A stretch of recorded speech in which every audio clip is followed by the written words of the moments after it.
My name is Nick Brand. I'm the Director of Corporate Programs at the Chicago Council on Global Affairs, and thank you all for joining us this evening. I'd like to take this opportunity to welcome George Fridman to the Chicago Council. I believe it's his first time here, so thank you so much for being with us. No place is really pacific for very long. I mean, neither the United States, we have constant wars, okay? Europe will, I suspect, not return to the 31 years, but it will return to humanity. They will have their wars, they will have their peace, they will live their lives. It will not be 100 million dead, but the idea of the European exceptionalism, I think, is the one suffering the first death. There will be conflict. There was conflict in Yugoslavia, and there's certainly conflict now in Ukraine. As to the relationship to the United States, we no longer have a relationship with Europe. We have a relationship with Romania, we have a relationship with France. There is no Europe to have a relationship with. Yes, the gentleman in the fourth row over here. Excuse me. By the way, I'm a subscriber.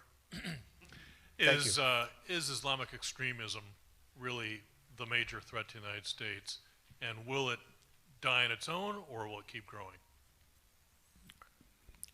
It is a problem to the United States. It is not an existential threat. It has to be dealt with, but it has to be dealt with proportionately. We have other foreign policy interests. So, the primordial interest of the United States, over which for a century we have fought wars, the First, Second Cold War, has been the relationship between Germany and Russia, because united they are the only force that could threaten us, and to make sure that that doesn't happen. If you're a Ukrainian, is essentially reach out to the only country that will help you, which is the United States. Last week, 10 days ago, General Hodges, Commander U.S. Army Europe, visited Ukraine. He announced that U.S. trainers would now officially be coming, not just unofficially coming. He actually pinned medals on Ukrainian fighters, which by protocol of the military is not the way. Foreigners don't get to pin on, medals, but he did, showing that this was his army.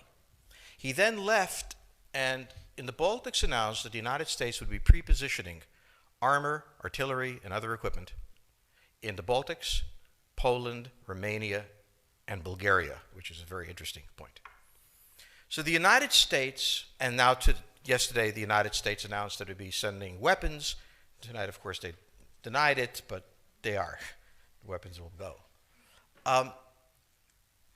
In all of this, the United States has acted outside the context of NATO. Because NATO has to have a 100% vote. Any one country can veto anything. And the Turks will veto it just for giggles. The point is that the United States is prepared to create a cordon sanitaire around Russia. Russia knows it. Russia believes that the United States intends to break the Russian Federation. I think that, as Peter Lorre put it, we don't want to kill you, we just want to hurt you a little bit. Either way, we are back at the old game. And if you go ask a Pole or a Hungarian or a Romanian, they live in a totally different universe from a German. And they live in a totally different universe from a Spaniard. So there is no commonality in Europe. But if I were a Ukrainian, I would do exactly what they're doing. Try to draw the Americans in. All right, next question, please. The United States has a fundamental interest. It controls all the oceans of the world. No power has ever done that. Because of that, we get to invade people and they don't get to invade us. It's a very nice thing. Maintaining control of the sea and control of space is the foundation of our power. The best way to defeat an enemy fleet is to not let it be built. The way the British managed to make certain that no European power could build a fleet was to make sure the Europeans were at each other's throats. The policy that I would recommend is the one that Ronald Reagan adopted toward Iran and Iraq. He funded both sides so they would fight each other and not fight us. This was cynical. It was certainly not moral. It worked. And this is the point. The United States cannot occupy Eurasia. The moment the first boot sets the ground, the demographic differential is we are totally outnumbered. We can defeat an army. We cannot occupy Iraq. The idea that 130,000 men would occupy a country of 25 million, well, the ratio in New York of cops to citizens was greater than we had deployed in Iraq. So we don't have the ability to go across, but we do have the ability to, first, support various contending powers so they concentrate in themselves with political support, some economic support, military support, advisors, and in extremis, do what we did in Japan, in Vietnam, in Iraq, and in Afghanistan, spoiling attacks. The spoiling attack is not intended to defeat the enemy. It's intended to throw him off balance. What we did in each of these wars, in Afghanistan, for example, is we threw Al-Qaeda off balance.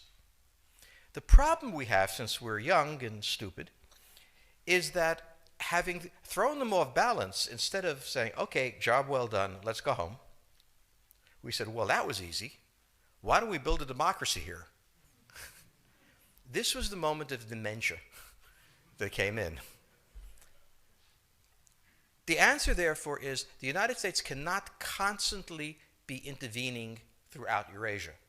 It must be selectively intervening and very rarely.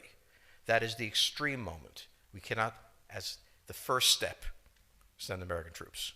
And when we send American troops, we have to clearly understand what the mission is, limit it to that, and not develop all sorts of psychotic fantasies. So hopefully we've learned that this time. It takes a while for kids to learn lessons. But I think you're absolutely right. We cannot, as an empire, do that. Britain didn't occupy India. It took various Indian states and turned them against each other and provided some British officers for an Indian army. The Romans did not send vast armies out there.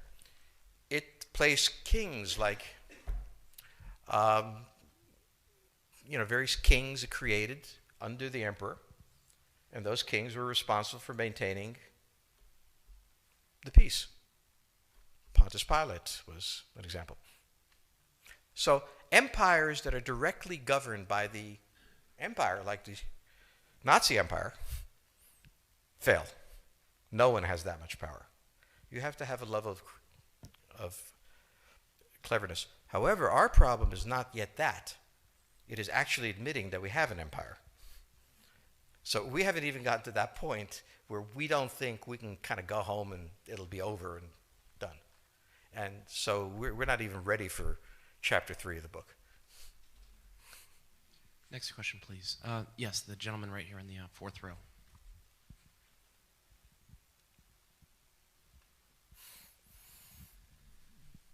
So I infer from your comments that the euro as the currency will not survive. The question on the table for the Russians is, will they retain a buffer zone that's at least neutral?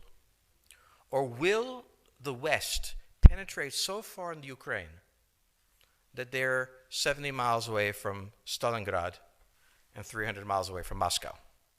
For Russia, the status of Ukraine is an existential threat.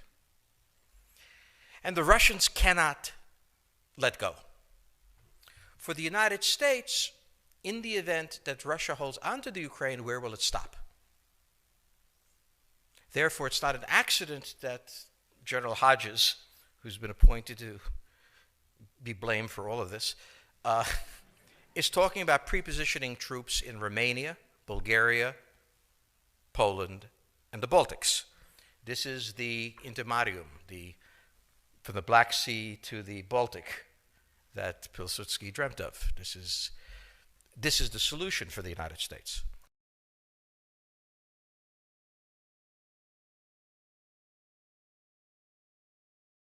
The issue to which we don't have the answer is, what will Germany do? So the real wild card in Europe is that as the United States builds this cordon sanitaire, not in Ukraine, but to the west, and the Russians try to figure out how to leverage the Ukrainians out, we don't know the German position. Germany is in a very peculiar position. Its former Chancellor Gerhard Schroeder is on the board of Gazprom.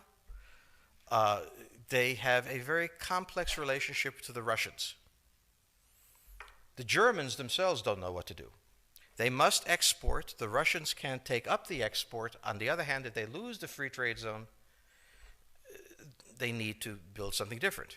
For the United States, the primordial fear is Russian capital, Russian technology, German technology and German capital, Russian natural resources, Russian manpower, as the only combination that has for centuries scared the hell out of the United States. So how does this play out? Well, the U.S. has already put its cards on the table.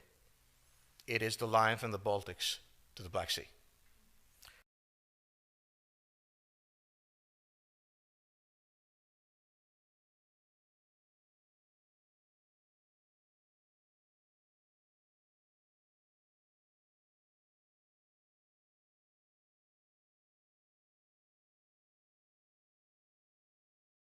For the Russians, their cards have always been on the table.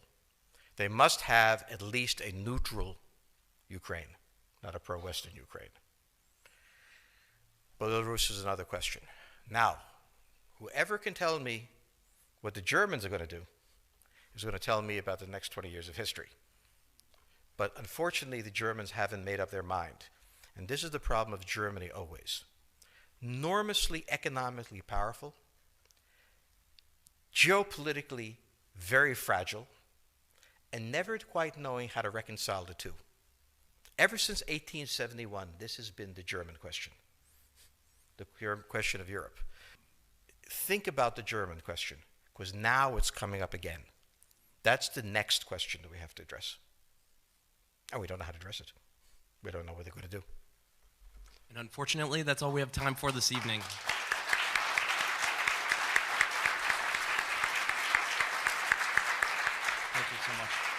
Thank you so much, George Fridman. He'll be signing copies of his book in the rear of the room.